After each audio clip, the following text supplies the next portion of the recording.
I ain't got nothing against TNT, but guys, you got to get your game up. You're gonna have a Star Wars marathon this weekend, dude. I've got Disney Plus. I can watch Star Wars marathon anytime I want to. I can watch, and I can watch more Star Wars marathon than you can offer. I can watch myself some, I don't know, whatever those shows are, the Clone Wars, all that kind of stuff. Then I can watch the movies. Then I can watch The Mandalorian. Dude, TNT is no longer the home for Star Wars. Disney Plus is. Well, yeah, but are you really going to diss Star Wars after they gave us what we wanted?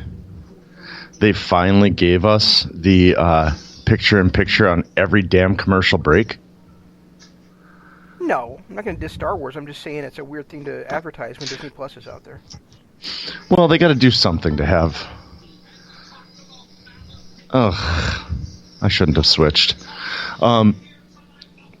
Anyway, about this episode tonight, I thought it was great with the exception of one moment, one match that made me want to cry. It was so bad. Do you know which one? Oh, it was terrible. I'm so sick and tired of the mustache lady doing her Freddie Mercury impersonation, and then that awful match that she had with Big Swole. Was that her name? That was her name. Yep. I've never seen anybody pull punches and make them look less effective than Big Swole does. Oh. I don't know if it was nerves or what, but that was brutal to watch. Are you not a fan of? We're not a fan of that match. No. I could have gone either way. I thought it was decent. I didn't think it was great or anything, but it wasn't like I sat there just going, well, that was terrible, and that brought down my entire night or anything like that. Well, no, it didn't bring down the night. I mean, the night started hot. Again, a Moxley with a squash match was, I don't get, but I kind of get it. They need to have somebody who's having squash matches, and Moxley's probably the best one to do it. So if he wants to come out and beat up local talent to start every show, whatever. I loved the promo by Jericho to try and get him to be a part of the Inner Circle. I thought that was good. That tag match was amazing. I remember, I had no clue who Q T Marshall was, but that dude impressed me. Yeah, he did some fun stuff. I loved that. I loved that he did the springboard Enziguri, and then he also did that weird thing where it was like a space flying tiger drop where he kind of caught himself on the ropes and whipped himself over. Yeah, well, I texted you immediately when I saw that. It's the greatest tiger drop ever. Yeah, you did. That was the best tiger drop ever. So. Oh, that was brilliant. That was one of my favorite spots of the entire week because it looked like he just. I've never seen somebody cartwheel, catch themselves on the ropes, and then felt themselves over like that.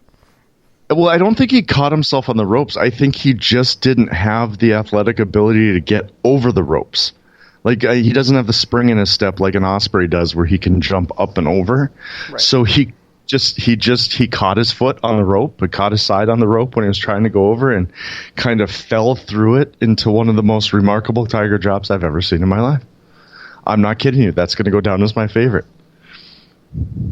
Okay. And then we had that letdown with the women's match, and then I remember messaging you earlier today about how there was a new leader in my heel top heel of the year catalog, rankings. And MJF might have just sold. Yeah, and MJF might have just stole it back with that promo. That made up for that whole awful heel, not heel. I'm a heel, but I'm going to turn heel anyway turn that he had on Cody. His promo was brilliant. Absolutely brilliant. Yeah, it was pretty good. I'm taking it you're not as big a fan of tonight's episode as I was. No, I really liked it. I just for some reason I don't have a lot to say. Well, first of all, I did miss some of it because I was having some frustrations trying to find. I'm making some buffalo chicken dip for a potluck tomorrow, and I couldn't find the Frank's Red Hot, so I missed the entire Sammy Guevara versus Luchasaurus match for that. So that was great. Oh, you missed a hell of a match. Yeah, I know. Sammy just keeps getting better and better and better every single week. Yeah, so that made me really happy that I missed that. But no, I mean, I liked the show a lot, but I'm not going to say that. I wouldn't say that I thought MJF's promo was the greatest of all time or anything. It was good. No, I'm not saying it was the greatest of all time, but it was a very good promo by a guy who's been lacking lately, been kind of losing his grip on his top heel status, and Yes. I felt like that was one of those promos that was passionate. It was he was able to play to the crowd, probably better than Jericho did. He covered a lot of bases. He, made callbacks to things that have happened over the not just last few months, but Jesus, 30 years ago was when DiBiase was having people kiss the ring. It was just such a great, well done promo that it was. I can't say enough about it. I thought it was really, really well done, and I thought that promo might have been the highlight of the night for me. Well, besides that. Tiger drop. Well, here's my I think the reason I didn't like the promo maybe as much as you did is because of the fact that he said about Cody, Cody, you're one of the best promos in the business, but you came out here and you cut a promo on the one guy that can do it better than you, and then he came out there and he cut. Like I thought it was a really good promo, but it wasn't something that I would expect from the greatest promo guy in the business, which is what MJF was calling himself. So I thought he kind of simply set himself up to be better than it actually was. Sometimes I forget you get stuck on little things like that. I get stuck on little things. Remember when you didn't like mad at MJF for his heel turn? That was a terrible heel turn, though. And I wasn't mad at him. It was just terrible. It brought his entire persona down. It was just not well done. I mean, if you want to see a good heel turn, then you look at what Dakota Kai did. That was a good heel turn. Yeah. So was MJF's. No, it was terrible, terrible. But I know we still don't have get stuck on little things. Hey, you dissed an entire promo because he claimed to be the best ever. Well, no, simply because when you set an expectation like that, you better come out there and deliver it. And as far as tonight's promo, maybe not, but there's very few in the business right now that are better than him. You got Moxley, you got Jericho, you got MJF, Cody. All those guys are all in AEW, and then if you look across to some of the other places, Sammy. And that might be the end of it. And then, because in New Japan, they don't really do promos. So when you get a guy like Jay White, he does all of his talking in the ring and in the, during matches and lead up to matches. He might get a decent promo like he had in Kobe after the match, but very rarely does a guy like that cut a promo, for everybody to see. So, but outside of, a guy like Jay White, you had Matt Taven, who's ridiculously good at it. And then, the guys I mentioned. I don't know who else you would put in that category right now, even to bring it out there. So when you look at him saying, I'm one of the best ever, it's a really short list. Okay, but last week we were all over how great Cody's promo was. Right. So who was better? Who had a better promo, MJF or Cody? I thought Cody did because I thought Cody's was more passionate. Yeah, but I felt like a week, and MJF's whole point was that he was better than Cody. That was my point. Is that his because it should have been at least as good as Cody's was if he's better than Cody on the mic. So the fact that he uses that catchphrase, I'm better than you and you know it, does that mean he needs to be better than everybody night in, night out? He can never have a bad performance. He can never have a sloppy match or even lose a match for that matter? No, but when you say you're going to school somebody on the mic, you better fucking school somebody on the mic, and he didn't. You and I are splitting hairs here. I thought it was really good. I just didn't think it was as great as you did. That's all there is. That's all it is. I didn't think it was the greatest ever. I thought it was a great promo. I mean, it covered all the bases. It got everything we want to get out of a promo. Was it the best ever? Was it better than Cody's last week? Absolutely not. But it was what we expect out of MJF, and he delivered what we expect.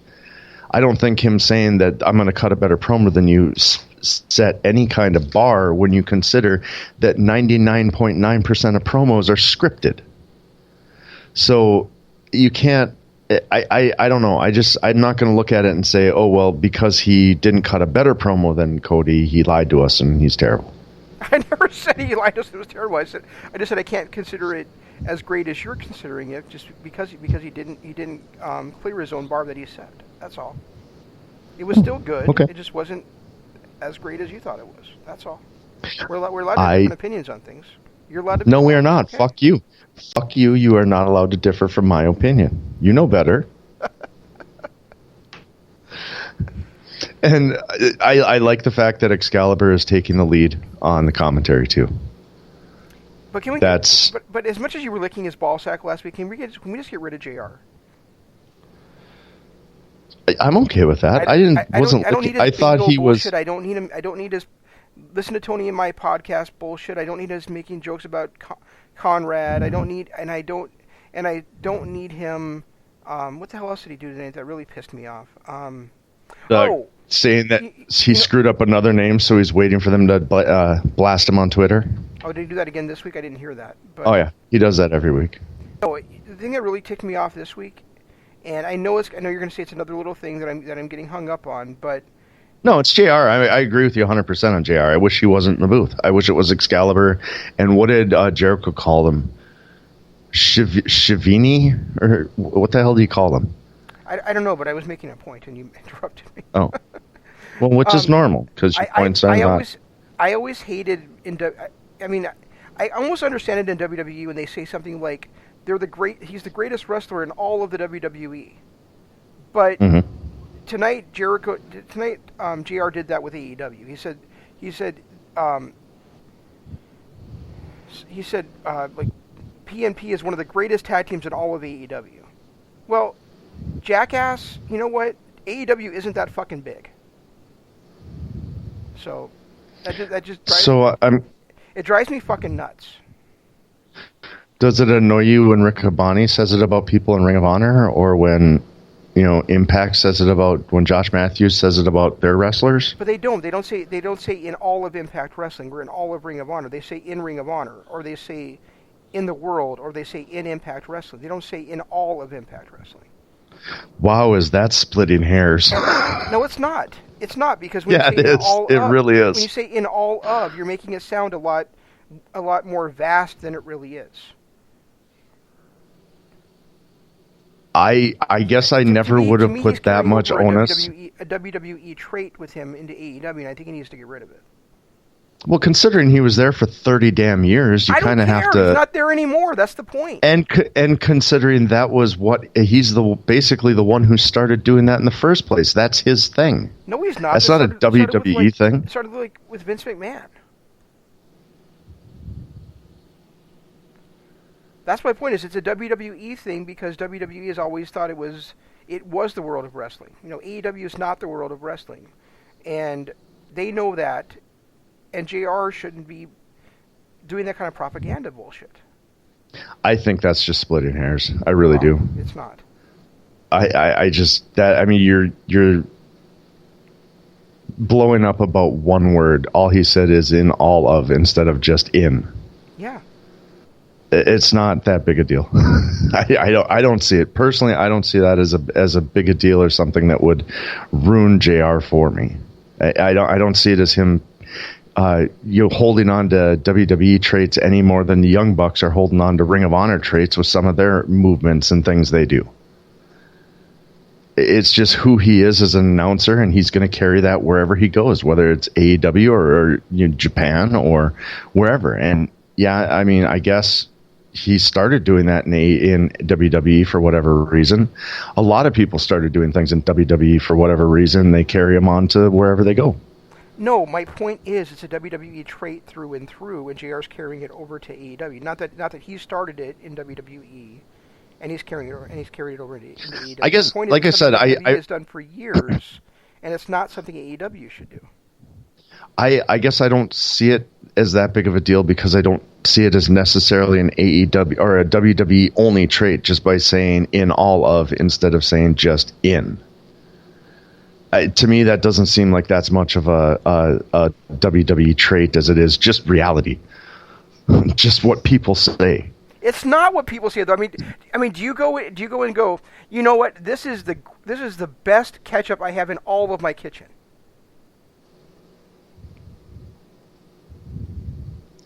Dude, you're splitting hairs on this one. I can't say anything but that. This is just such a non-issue. It's not. And you know how much of a you know what? nuts I am. So when some people say something like that, it absolutely resonates with me. Maybe way too harshly than it should, but it's not me splitting hairs. It's really not. It's me thinking that if you're gonna say in all of, you should be saying in all of wrestling, not in all of AEW. If you're saying he's the greatest wrestler in all of, it should be all of wrestling, not just all of AEW. So when they were pumping up SCU and the Bucks at the end, and they kept saying they're the best wrestlers in the world, they should have said they're the best wrestlers in all of the world, and that would have made it better. No. I'm just trying to clarify things because that's kind of where you're going here. Okay. Let's just change topics because you're now you're pissing me off even more than JR did. So.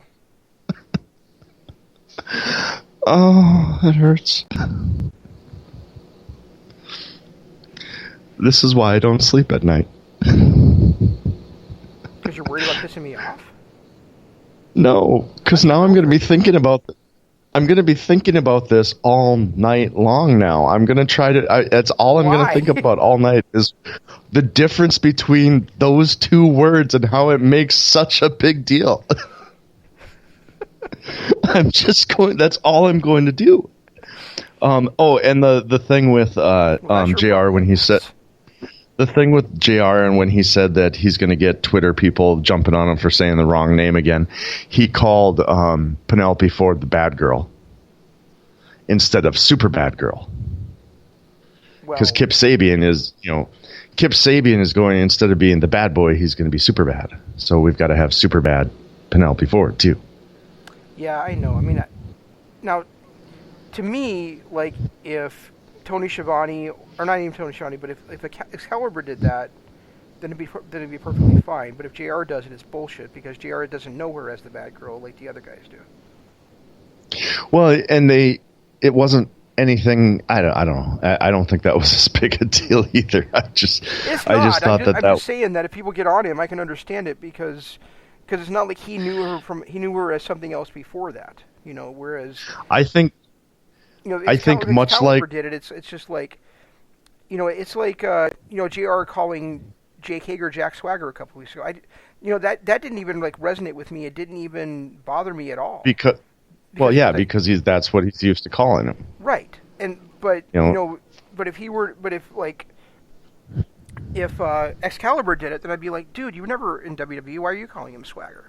You know what I mean? Yeah, it kind of makes sense, yeah. But at the same time, when you've got a guy who... makes sense. What a fucking shock. Wow. Did it make all of the sense, or just a little bit, or did it just make all sense? It just made sense. It didn't make all the sense in the world. In all the world. You're fired up tonight. Jesus Christ. You pissed me off. I did not. Well... Yeah, you did. Jim Ross pissed you off. Something I think is completely obvious, that it's just like a WWE thing. Jim Ross pissed you off, and I just kind of came along and poked the bear. Yeah, you piggybacked on it, bitch. I piggybacked on Jim Ross's pissing you off, so there. Anyway, can we talk about the actual in-ring product? We've got the promos now. We talked about at Full Gear. You said that you thought the Bucks versus PNP was a 4.5 to 5 star opening match on that show, and I told you no, it wasn't. It was like a 4-star match, and they could do a lot better. And tonight, if they actually opened the valves up, and you can see what I was talking about, that they did a lot better tonight than they did at Full Gear. everybody can do a lot better when they have chairs and multiple people involved and storylines that aren't making sense, but they're making sense. I'm talking about that one-off match that was, like we've always said, is subjective. To be honest, I actually personally like their Full Gear match better than this one. To be honest. That although really granted we didn't get a 3-year-old man doing a horrible Canadian Destroyer. No, we get to see that this weekend at NWA's Into the Fire, so you can look forward to that. You can see it. I'm not. That match has already made my never watch list. I will never watch that match ever. Do you know how many times you said that and then you got and watched it anyway? I'm not going to watch it. I will not watch that match. There is no way. What if Ryan watches it and he posts on there, Jeff, you have to watch this match. It's great. I'm going to tell Ryan to go fuck himself because the last time he told me that was Goldberg versus dead dude that's should have died Undertaker. That's the guy. God damn it! I need to stop with this cold medicine. I thought maybe you were talking about Dolph Ziggler because his career died a long time ago too. Yeah, but that was SummerSlam. That wasn't that horrible mess in the Middle East.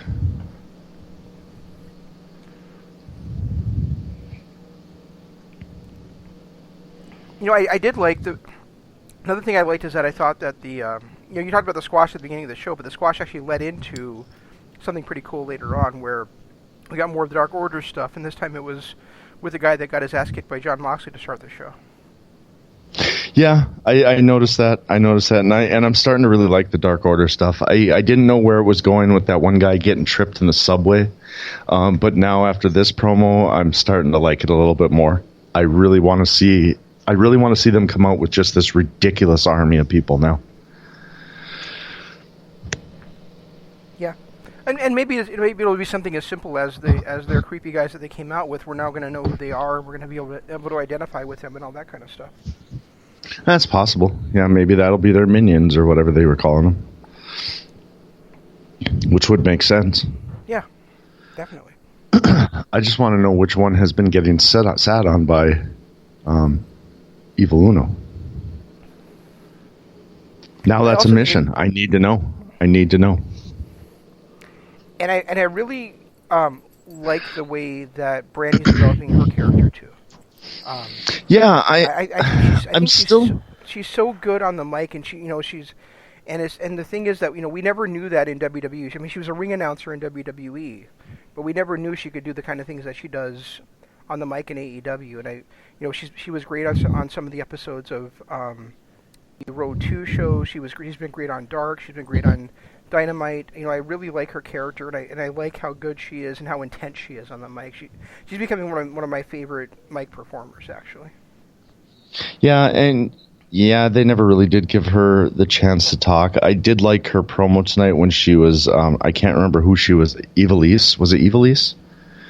Or who was the yeah, it was Ivelisse.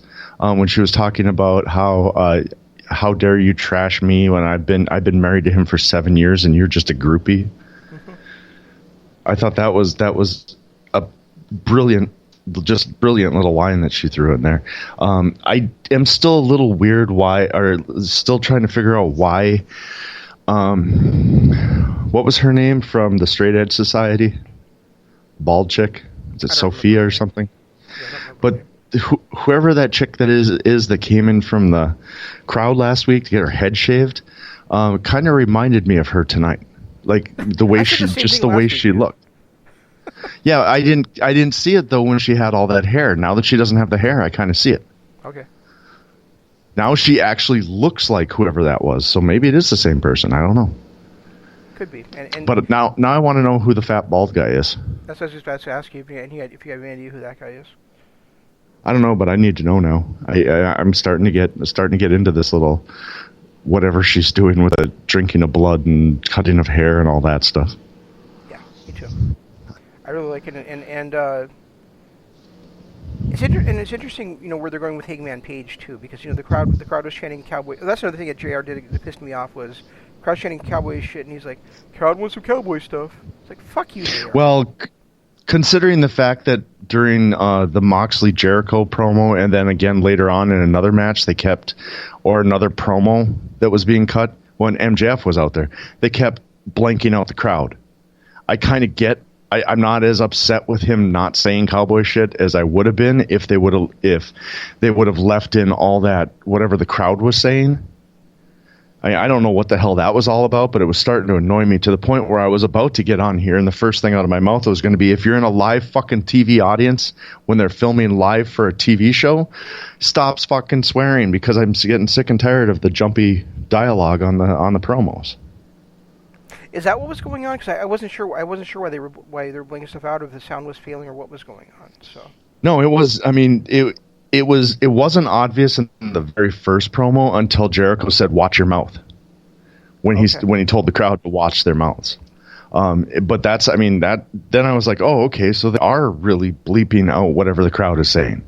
And with the way they've been so loose with the language on TNT since day one, why are they bleeping out anything the crowd is saying? I'm guessing that they're using the F word. Even still, I mean, we hear that on national. Go ahead. We hear that on TV all the time. Well, I do when I watch sports. You don't watch sports, so. But in normal sporting events, that happens all the time. I've literally never heard it happen on a sporting event. Like I said, you don't watch sports. But I have in the past. It's not just like you don't read. You know, you've read in the past. You know, I've watched sporting events in the past, and I do watch Duke basketball, and I haven't heard it on there either. So I don't know that people I think the people that go to Duke are too proper to swear. They have no offense too. No offense, people in Duke. Yeah. When they played at Virginia Tech and at Michigan State, they didn't do it either. So, you know, I don't know what you're talking about, man.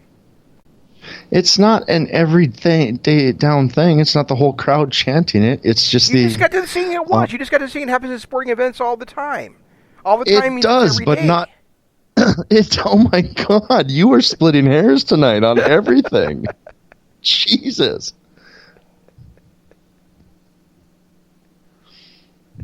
Wow, you are fired up. Did somebody pee in your Cheerios this morning?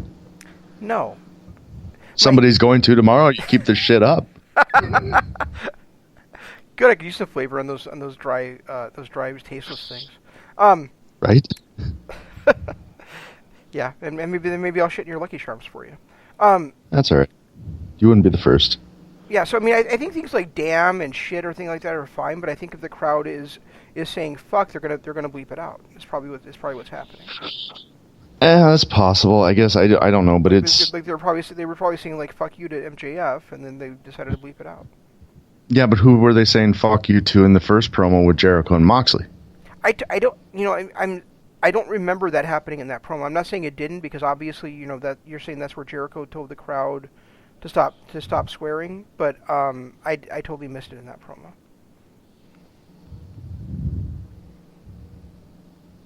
So I have no idea what they would have been saying there.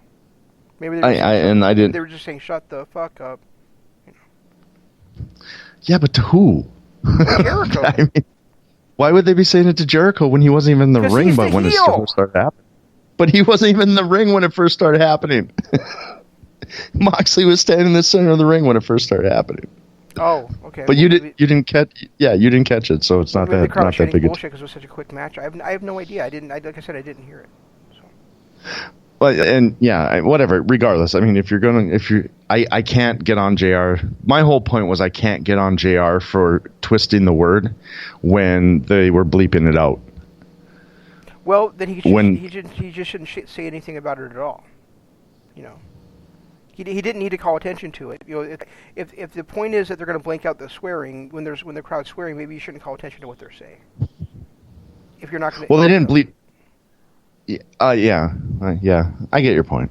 Yeah, so he just shut his mouth and stopped being JR. Or just go away. but I really just go away now, so Shane can have a good TV watching experience.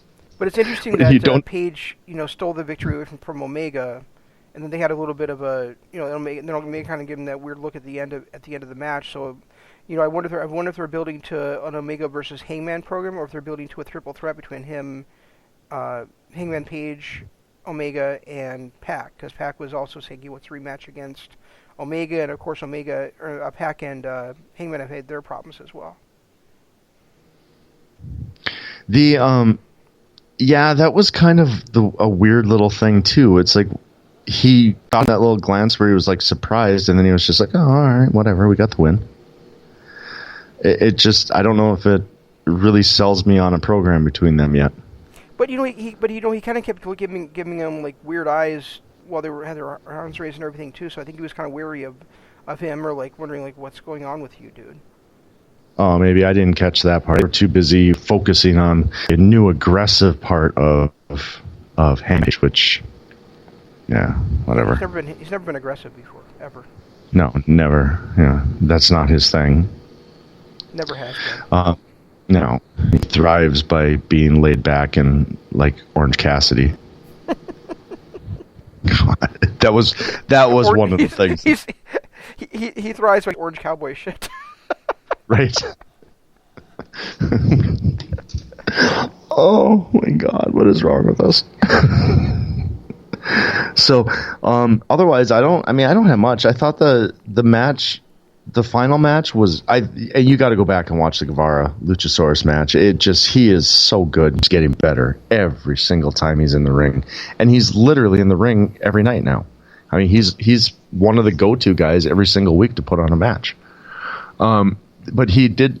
That was another thing with that. When he was coming out, he said, JR said that he caught a lot of grief because he compared Eddie Guerrero he compared Sammy Guevara to young Eddie Guerrero, and he got slack all week long on Twitter for that comparison, which is ridiculous because both you and I made that comparison, and then to have Jericho get on and defend him and say, well, it's true. He is a young Eddie Guerrero. He's also a young Chris Jericho. He's also a young Jack Hager. He's all of them rolled into one. Young Christian, too. I see some shades of Christian with him, too. I actually see more Christian in him than I do than I do Eddie Guerrero. I see the charisma he has is totally Eddie Guerrero, but his wrestling style is more Christian. Yeah, exactly. And that was, I'm glad you brought that up because I've been kind of seeing that for a while, but you can't. I mean, his charisma is absolutely Eddie Guerrero.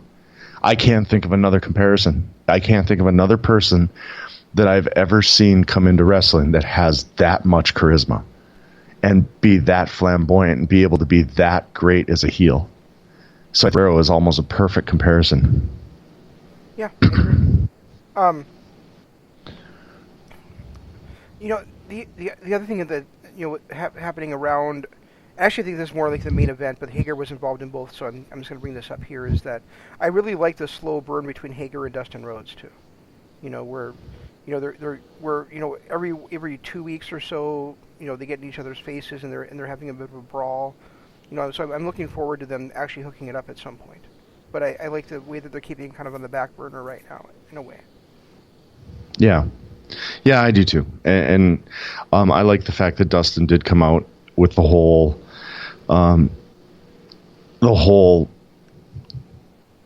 mess that was happening, the street fight or whatever. The Darby Allin thing's another thing I kind of am a little lost on. I mean, is CT Marshall or QT or whatever the hell his name is he going to be on anymore? Is he going to be a part of Cody's new family since he must have left the Elite, I'm guessing?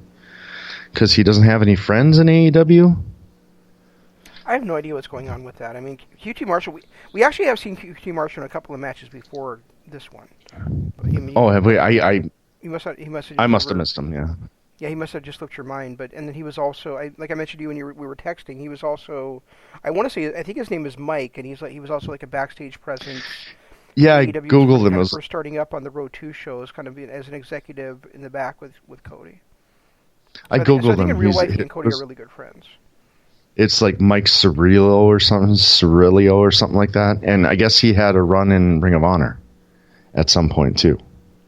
Sure. I thought he was impressive, but then again, I wasn't expecting much. He's really good at copying other people's moves. He's really good at that. Yeah. And the Darby Allin thing, I really actually, I was actually during that match, I was thinking, we haven't seen Darby Allin in a while, and I really wanted to see him this week, and then he comes out at the end of that match, so it was like perfect timing for me, Well, last week they did kind of the thing that we were talking about the week before about how, why don't you throw on a little Darby Allin segment in the middle of these commercial breaks instead of, a backstage segment. And they kind of did that last week when they had Darby Allin putting his face paint on. But that was the only real thing that we saw about Darby Allin last week. The week before, wasn't he in a match? I think so, yeah. Yeah, he was in that body bag match. He came carried out in the body bag. Okay, that's right.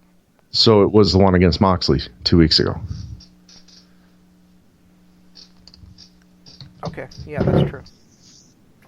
And then last week they just had a little segment where they were showing different guys getting ready, and Moxley was Darby Allin was putting his face paint on.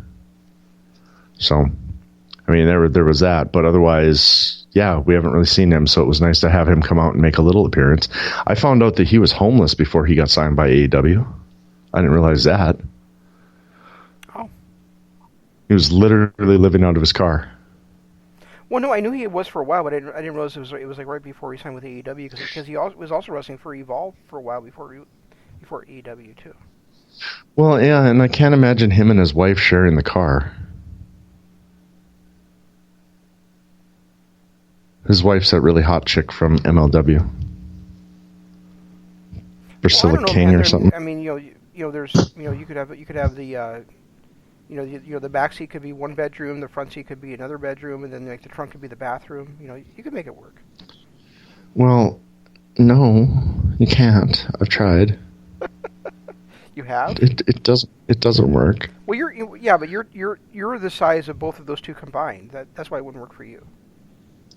Okay, that kind of hurt a little on the inside. But it's true.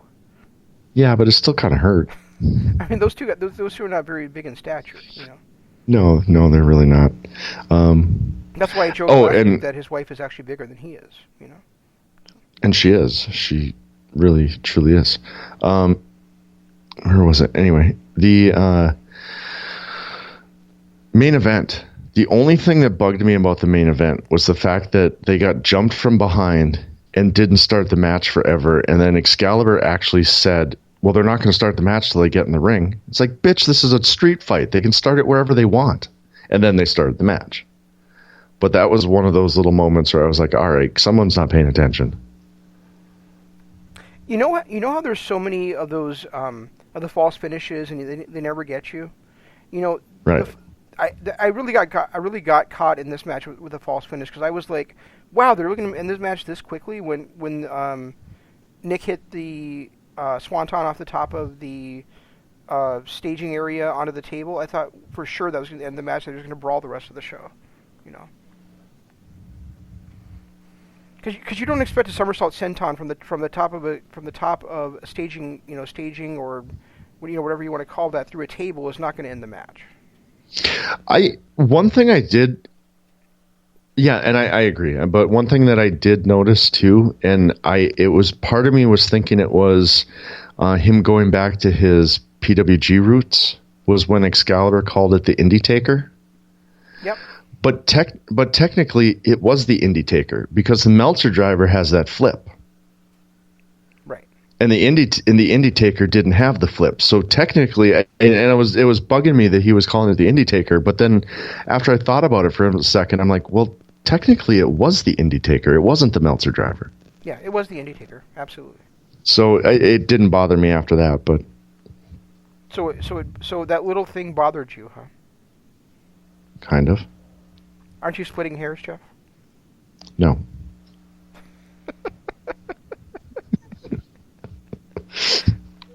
Tell these people where they can hear us split hairs on other things. I don't want to now. I'm all sad. You said I was fat. PHAT. Oh, All right, fair enough. Guys, follow us on Patreon. Go there. It's patreon.com/Kingdom of Honor. Came down with a little sickness, and my Netflix screwed up, so I watched Jessica Jones. So we're going to actually get that one tonight. I haven't gotten our Kingdom of Honor episode up yet. I'm hoping to do that along with this one and our Jessica Jones episode this week. But go to Kingdom of Honor, go to patreon.com/Kingdom of Honor, and you can hear all that stuff. Donate to help this show continue to thrive. There's a couple different tiers there you can subscribe to, and we do have quite a few followers. Cliff and Kathy, Ryan, Mike, Sarah, and the new one that we just got this week. Oh, I should have written it down. Justin. So there's a lot of stuff that you will never hear anywhere else, to be honest with you. Also, YouTube. Hit the like button, hit the sub on the channel. We need to get up to 1,000 subscribers and as many likes as possible. And if we can do that, then we can start broadcasting live, which will be a great thing for anyone who wants to see Shane's face. I will probably be wearing a mask. And then also Twitter. Also Twitter. That's I'm at Regi Co-op. He's at Zanman LOP.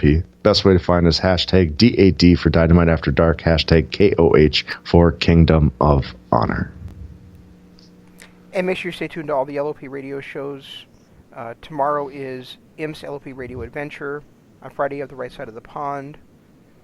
On Monday, Jeff and I will be covering Ring of Honor's final pay-per-view of the year, Final Battle. So, try to watch that show on Friday night so you can follow along with us on Monday. And that's all we've got. We'll try to do better next time. Until then, this is Shane saying long days, pleasant nights, and Jeff saying... No, Jeff can't say it yet, because I do want to give a shout out to Kathy. She nominated us and Imp for some podcast thing, end of year podcast special. So thank you, Kathy, for doing that. I know it's a Twitter thing, but it was very much appreciated. So now I'm going to say goodbye. Yes, Kathy, thanks very much. Goodbye. G1 Climax 27. Goodbye and good night.